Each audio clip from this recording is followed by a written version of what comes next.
Hello and welcome to the Mating Dance. This is the introduction to a series of Christian presentations on married sex. Now this series of presentations is designed to help you wherever you may be at in your sexual relationship with your spouse. If you want more sex, if you are looking for less sex, more sexual boundaries, less sexual boundaries, if you want better quality sex. This series of presentations is designed to balance out the imbalances in your sexual relationship so you can enjoy a sexual experience with your spouse that God desires for you. There's some things, however, that we're not going to be covering.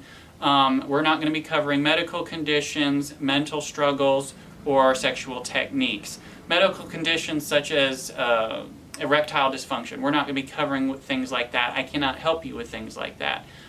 Mental struggles such as PTSD, again, I cannot help you with that. We won't be covering things of that nature. And then sexual techniques. A lot of people think that that in order to enhance their sexual relationship, they need to enhance it directly. You know, if you do this technique, it causes more pleasure.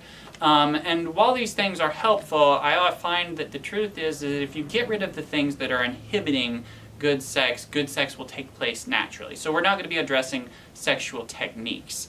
So here's the game plan. First, we're going to cover 18 different things that will get in the way, or that can get in the way of us adopting a more healthy view of married Christian sex. After that, we're going to be covering basic sexual practices, intercourse, oral sex, manual sex. Then we're going to get into some more unique sexual practices such as anal sex, bondage, role play, exhibitionism, the use of toys, etc. After that, we're going to be covering sexual issues, things such as marital molestation, masturbation, pornography, sexual excess.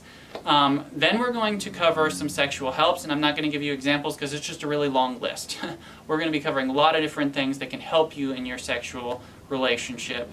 And then after that, finally, we are going to cover the topic of marital supremacy. It's a very sensitive topic, I know, but after we're done covering it, I think you'll find that it has value. You can see its place in this series of presentations and in your marriage in general. Now, I do have to give some disclaimers. Everything that I'm telling you is my opinion. I am basing all of my claims on religious grounds. I am not a doctor. I am not a sex therapist. I am not a marriage counselor. So everything, all the advice that you may take and apply to your life, you're doing it at your own risk. However, I think in spite of saying all of that, I think you'll find that what I am going to be presenting will be helpful and useful and deep and insightful, and will work towards enriching your sexual experience with your spouse. Thanks for watching, and we look forward to seeing you in the coming presentations.